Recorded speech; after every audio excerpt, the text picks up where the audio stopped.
Hi, everybody. Welcome back to the Minds of Mortgage podcast. I am so delighted today to introduce you to my good friend, Michael Hammond. He is the president and founder at Nexlevel Advisors. He's got over 25 years of mortgage executive experience.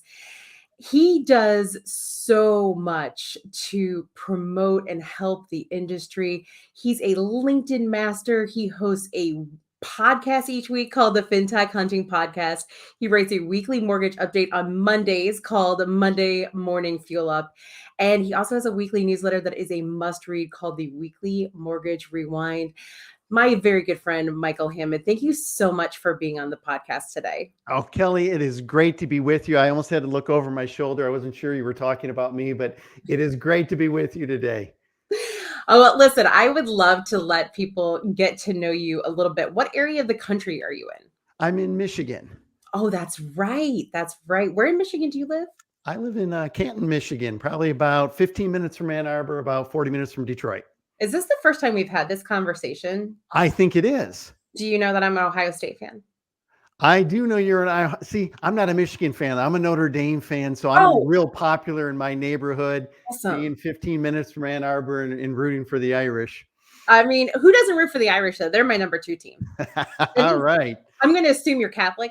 I am. Yeah, that's usually how we all get it to be Notre Dame fans. That's amazing. I love it. I actually went to a school called St. Vincent St. Mary's in Akron, and we were the Fighting Irish, and it was like Okay. the dream of everyone was to go to Notre Dame. That's awesome. So how did you get started in mortgage? You know, it is a interesting story. I don't think anyone graduates from school and says, "Man, I can't wait to get into the mortgage industry." I had graduated with an undergrad, a marketing degree. I went to law school, was selling and promoting bar review courses, prep courses. And I saw an ad that allowed me to combine both my sales experience, my marketing experience, and my law degree, which was quite rare at the time. It was a mortgage technology company. At that time, I knew very little about mortgage, probably knew a little less about technology, but they were looking for somebody to lead up all sales and marketing. And then with my legal background, I negotiated all of the contracts. So it was a perfect fit. I did that for about 9 years, a middle market loan origination system. And as they say, once you get in the mortgage industry, you never leave. You just kind of take a different path and work with different companies and people. That's very true. It's very true. And what do you do now? Can you kind of walk people through what it is that you do on a daily basis now? Absolutely. So, as founder of Next Level Advisors, we've been in business now 16 years. A lot of times it's as a fractional CMO or CSO, really working with companies to develop their marketing strategy, their sales strategy, and then we also help them execute. Not only, because I think a lot of times when people hear fractional, they're like, oh, you're just going to give me some strategy and kind of how the hell am I going to get it done? We roll up our sleeves and we'll get it done. It can get as tactical as sending out the email campaigns, doing social posting, creating content for articles and publications, helping with video. So anything that helps a company grow is really kind of our sweet spot. Sales, marketing, PR, social media. That's really where I focus the majority of my attention. And then I'm also a growth coach. So I get to work firsthand with loan officers, branch managers, lending executives, helping their companies grow. And I love doing that because a lot of my company clients are on the tech side. Yeah. But what do they need most, and where is the most lift that they can get from great marketing materials? It's by really knowing their target audience and by coaching loan officers and branch managers and understanding their pain points and what they're going through on a daily basis. I think our marketing is much sharper for our tech vendors. You and I obviously do incredibly similar things, right? That's why We we do. met and we gel so well. And it's when I'm explaining to people what I do, I always say like, well, I work on this side, but I end up working with my tech vendors so much with their own marketing. Because being great at tech doesn't necessarily mean that you know how to create the journeys, the ideal customer Exactly. profiles, all the different things. I mean, because that's you and I both hate, right, the CRM question. I hate the CRM question. Maybe you don't hate it as much as me. I hate it a lot. But when people will say, like, oh, well, what CRM's the best? The chances are any of them will work. The reality is you don't have your CRM built out correctly. So when you have issues with it, it is not the CRM. It's that you need somebody who understands sales and marketing and technology to build it out. Would you agree? I agree completely. And I don't think it's just CRM. I see people struggle with their LOS, Well, that's true. and I get questions all the time. Well, Michael, what technology, what do you recommend? And they hate my response, but I'm like, the one that you can use and afford. Yeah. Right. I mean, I was the CEO of a high end loan origination system, and people are like, was that the one you recommend? It was over $1 million. And if you're a mortgage broker, no, you can't afford that. So the best technology, and especially as we're talking about, CRM and marketing, a lot of times people don't take the time to really understand the marketing process. You've written about this numerous times. I love your articles on it of people don't have a good database. They have a bunch of garbage, and how a lot of tech vendors have created their database that is now in their CRM. Oh, we're going to a trade show and a conference and somebody threw in the list. They didn't scrub it. They didn't clean it. They didn't validate it. So now that they've been going to trade shows and conferences for the last 2 years, 5 years, 10 years, they have a database of crap. Yeah. And they're like, wow, our emails are not really resonating as much as they used to. We're not getting as many demos scheduled. It's because you got a bunch of garbage and they can't segment. They don't have a good enough understanding of when they put in those leads. What type of lead is it? What are they looking for in your systems?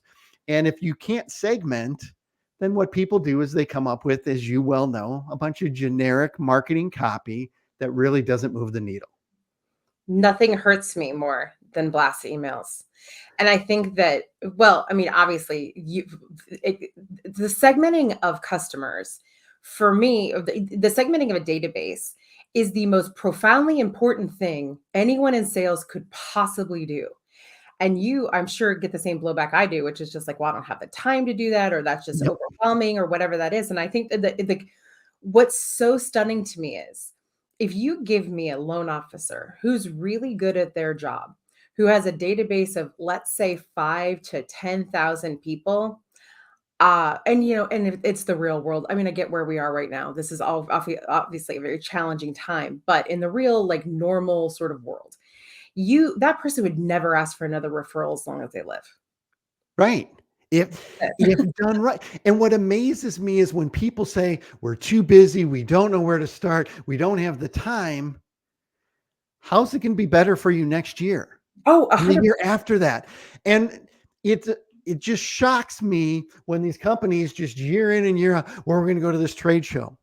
Well, what kind of return did you get from the trade show last year? Well, I don't know. I mean, how are we supposed to track that? How do we know what deals we Yeah.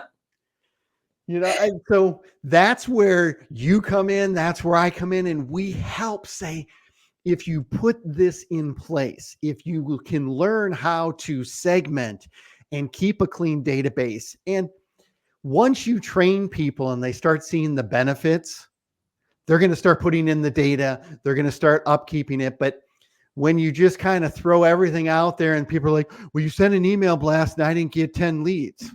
Well, that's right. We sent to a crappy database a generic message to a bunch of people, and we're shocked that we didn't get the results we wanted.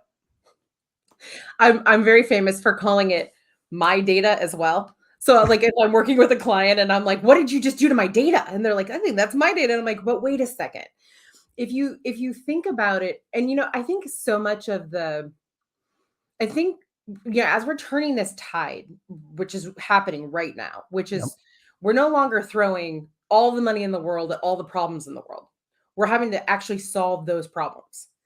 And if you think about the way that a person, a human being, a loan officer, a company approaches how to market right now, what I see so much is what I call destroying a database, which is when you send a blast email to your entire database with some generic message about who knows what it is, about rates are still high, but, or now's the best time to buy. How in the world can that possibly be true? So, what I try to get them to understand is if you have someone who unsubscribes because of the messaging you're putting out and the frequency with which you're putting it out, you destroy my future opportunity to create a data-led loan for you. Exact. And the same is true on the vendor side, right? Oh yeah. That generic message of here's our features and functions, and you need this type of solution, this type of pricing engine, or this type of LOS, or why aren't you using this CRM? Everyone needs a CRM right now. No, everyone doesn't need a CRM right now. What most people have to learn to do is how to use the damn one they have, right? Yeah. Or just make the decision. Like, look, I people don't even believe me when I talk about what I used to do for a living. Like they don't believe the platform that I used to run and built from scratch literally could exist because they've never been in that situation. They've never worked at a company where someone had such a dialed in CRM that it was basically hands off to them, right? But they Yep. also don't believe that such a thing could exist. And I feel kind of crazy sometimes because I'm like, no, I assure you, if you look at any CRM, it does not matter to me which CRM you're looking for. They can vary. I mean, I have more favorited ones than and less favorited ones, but I Right. certainly don't have a favorite. But the reality is, if inside of your database, you have the basic structure, like the basic segmentation you put into a basic CRM, and you have those segmented audiences. So let's say you have 5 segmented audiences, right? Yep. Here's all my realtors. Here's all like throw all your financial advisors, CPAs in a bucket. That's fine to me. Past borrowers, people who are coming to you now, like just simplified segments. How you talk to your real estate agents every week, every month, however the cadence is. That is an incredibly important relationship development tool. If you're blast emailing them things that they don't care about, they're going to learn to ignore you. That But is so true. And I love how you said that. If you just blast stuff out, they will learn to ignore you. And that happens whether it's on the lender side trying to reach out to borrowers, or whether it's on the vendor side reaching out to banks, credit unions, IMBs. And it goes to when we talk about segmentation, a lot of people don't take the time to really drill deep enough to understand their target audiences. And they always give me that look. Well, Hammond, I thought you were doing this 25 years. I mean, don't you know our target audience? It's banks and it's credit unions. Well, there's a lot difference between Wells and the community bank right down the street for me. heck yes. And the messaging to a credit union and their decision-making process at a credit union is significantly different. Most of the time, it's board driven. You don't get to present to the board. What kind of leave behinds do you have? Do you talk about their members? It's a totally different language. Oh yeah. Don't understand the target audience, then you can have the greatest segmentation in the world and your messaging falls flat. It's that combination of really understanding target audience. What are their pain points? What are the opportunities they're looking for? And then to your point, if you have a great database that's segmented, then you can start creating all of this wonderful content that people want to engage with. People are learning something. There's tips, there's tricks, there's best practices, there's guides. And you know what it does? It also drives up user adoption to levels that most companies don't even ever get to see. You know, when you work in mortgage technology, the one thing that you sort of have real insight into is the way that technology needs to be introduced, trained to, and made alive in an organization. Because if the reason technology fails at mortgage companies is because it likely like someone or some group of people has made a decision to bring this in. Yep. So it may or may not be known to the entire organization that this exists, right? Or Not why they purchased it. Oh, 100%. Or if it happens to, I mean, there's so many different technologies we could talk about here, but like they may also do the same thing as the other technology we already have. There might be redundancies in those two things. And then we're going to roll this out. We're going to roll it out to like a small amount of people, and maybe they like it. And if they have negative feedback, then that tech doesn't get a chance. But if you have not your CTO, it's not your CTO's job to be a cheerleader for your technology. Correct. You've got to have a cheerleader for that technology. That's like a director of innovation role, right? Right. Who's Who like, is that internal champion? exactly. And then I would say one of the biggest hurdles too, and you and I, we have that weird skill set, right? So we're good at sales, we're good at marketing, we're good at tech. It Yep. makes us strange, right? Because we can talk to salespeople and understand the process. We understand who to build audiences for and how to not bore our audiences, how to actually get them Right. to engage back with us. But then we have the technical prowess to be able to say, this is not solving all of these problems. We could absolutely do this and this and this that will help the salespeople be able to make these things happen. But at the end of the day, if you don't have the ability to align those three groups, and your salespeople don't trust that you're doing this expert job, they will not use the tech. Would you agree?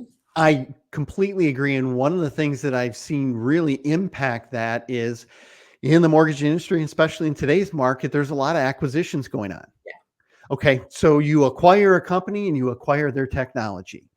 And so now you've been doing that for 2 years, 5 years, 10 years, and now you have 3 or 4 LOSs, 2 or 3 CRMs. And unfortunately, there's not strong enough leadership in many of these companies to say, this is the CRM we're going to use across the board. Well, we don't really want to offend our wholesale group, and they kind of love this technology, so we're going to let them use that. Okay, now you have silos of data, you have disconnect. Now you're focused on the borrower as a transaction instead of truly owning that relationship and seeing all of the different opportunities with that, because you have all of these data silos, you have 2 or 3 CRMs. We don't want to, this one LOS group. I mean, that's what they stick with. That's all they know. Really? Let's put some big boys pants on and make a strategic decision to say, we'll take input from everybody, but we've made the strategic decision to say, this is the one we're going to go with. I think it's hard when you have, so obviously that all of that is true. And even still going on, people will recruit with that, right? Just like, Right. oh, you use this? Oh yeah, come on over. The impact that decision makers don't understand is the impact to the literal team at the company. Because now you're asking your technology department to set up and make sure that this whatever CRM, whatever POS, whatever LOS that they want to use is set up correctly. They likely don't have that time or that skill set or those extra people with that skill set to be able to create like efficiencies around that, right? So it may or may not go well.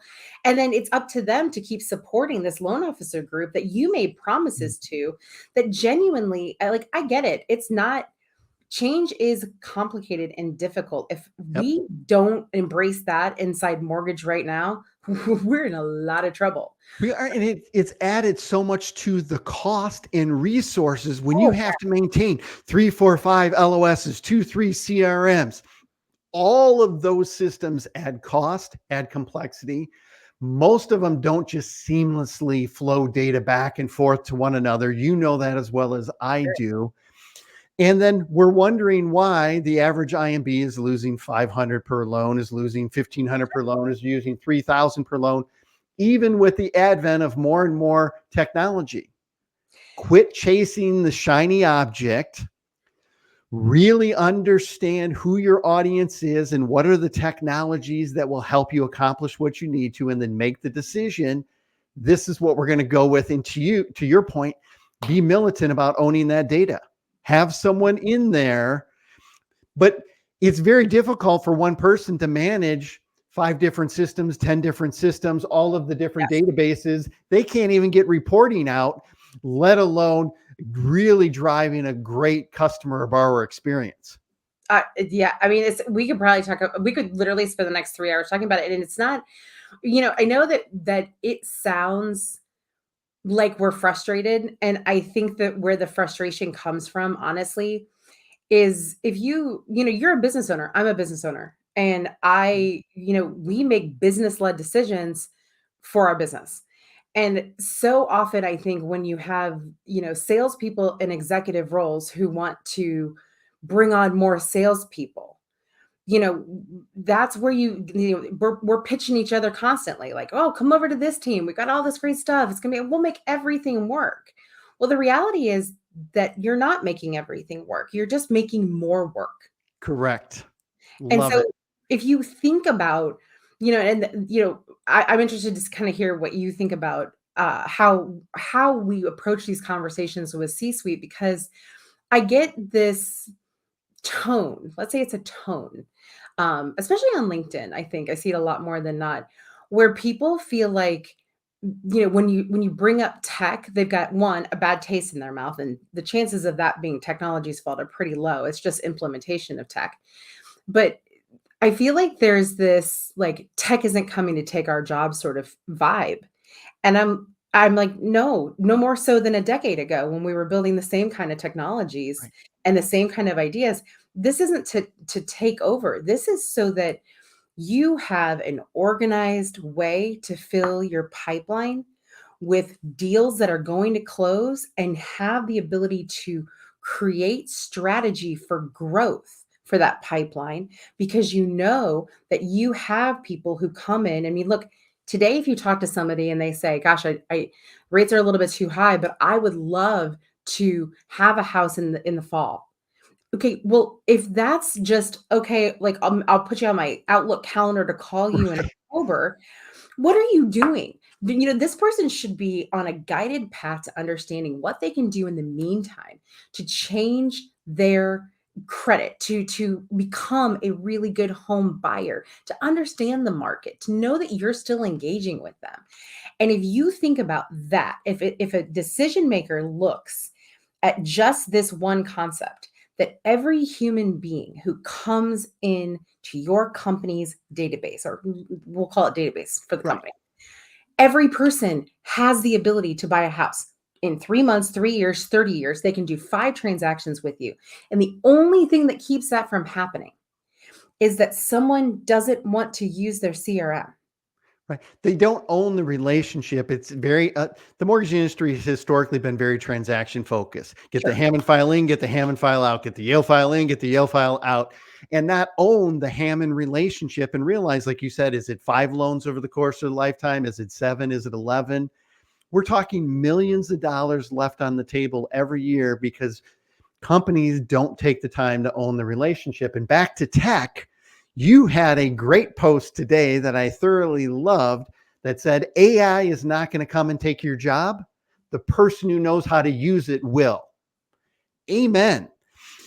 The people who are going to win, and it so frustrates me, especially on the marketing side, people think if you have AI, any idiot can market. Oh God, yes. Great. Yes. And the Yes. example I always use is you can use AI to write code. Well, guess what? I'm not a coder. So if I used AI for code, my code would suck. I understand that. So the people who are going to win with AI are the ones who master prompts. And in my opinion, it's going to be the subject matter experts. The subject matter experts who really know how to prompt and leverage these AI tools are going to kill it. It's not the person who, I've never been in the mortgage industry. I don't know anything about anything. I don't even know what a 203K loan is. I don't know the 1003. I don't know any of this, but I'm going to somehow use AI to take your job. That's not going to happen. But the LO who leans in and says, wow, I can get 2 to 3 times as much content out there as I used to in a fraction of the time because I've learned how to use these tools.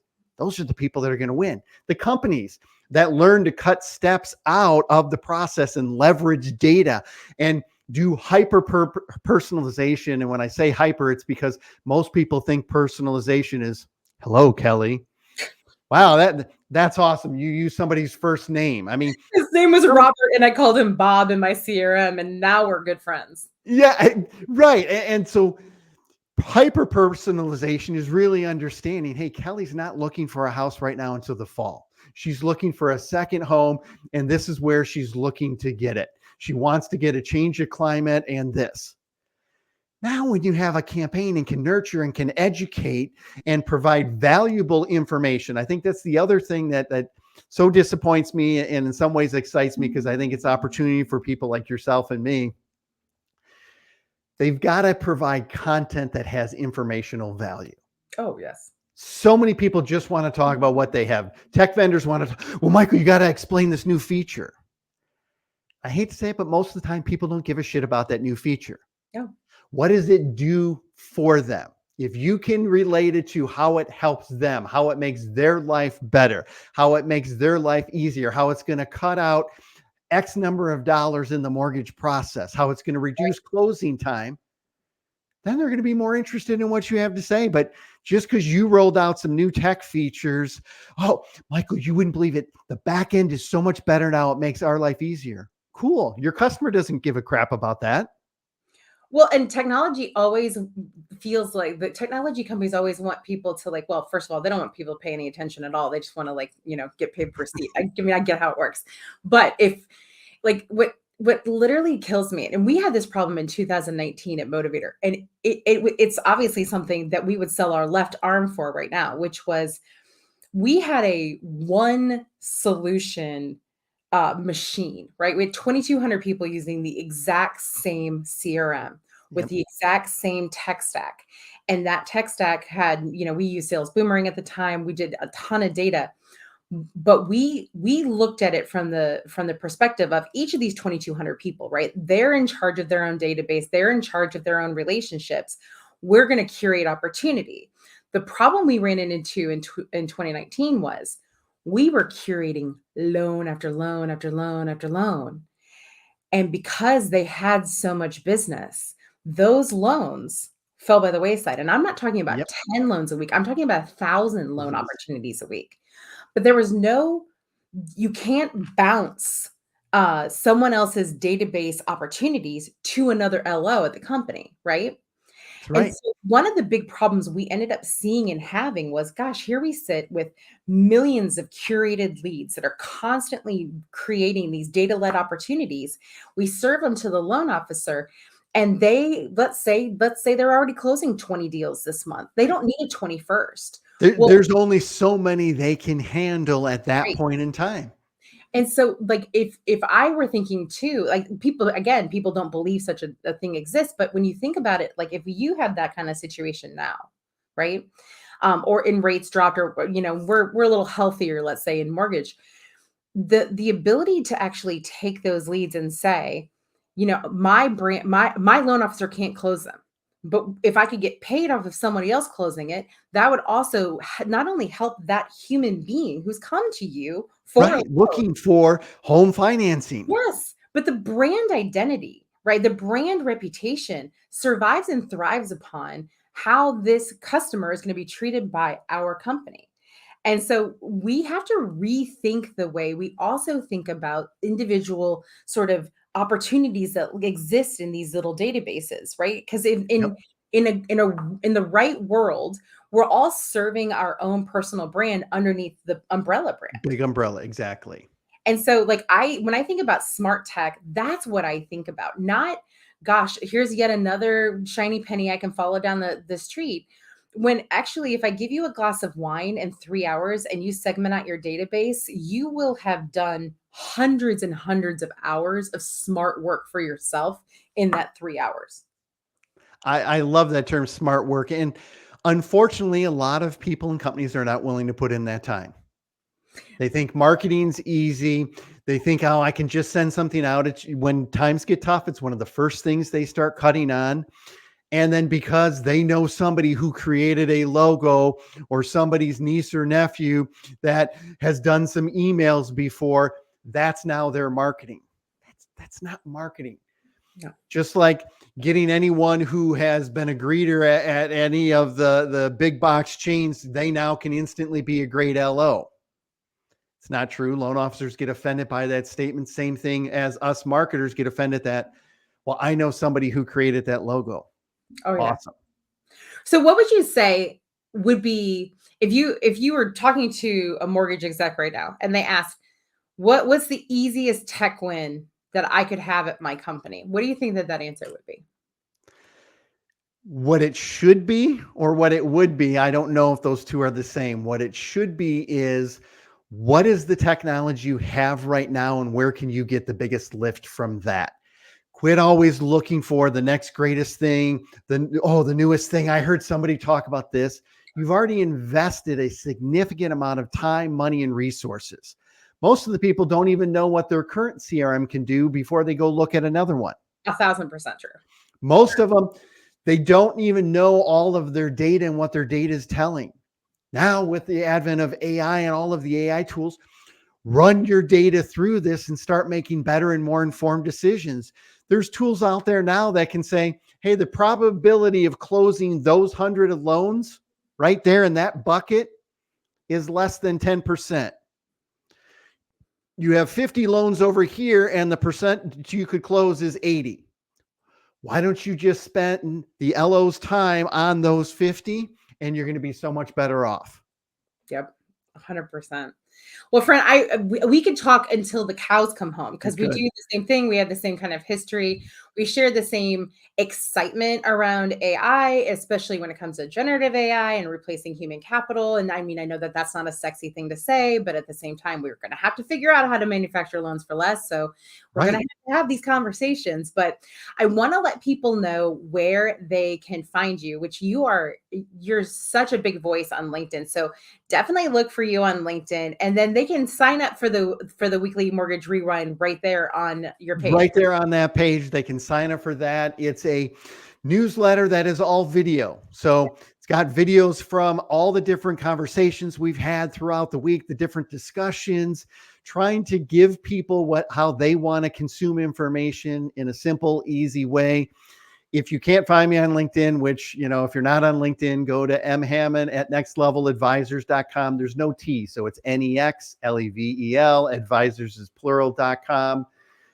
You can reach out to me, pick up the phone and call 734-775-4879. My phone is on. I'm open. I get the greatest joy and satisfaction of how can I help other people and companies grow. And when we can do that together, it's a win-win and we all move forward in the right direction.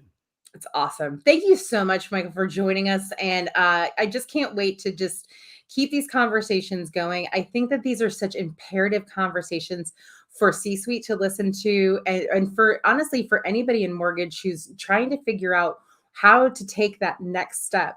Follow people like Michael on LinkedIn, listen to podcasts that he's doing because he's talking to really smart people about really smart things. So friend, I really appreciate having you on today.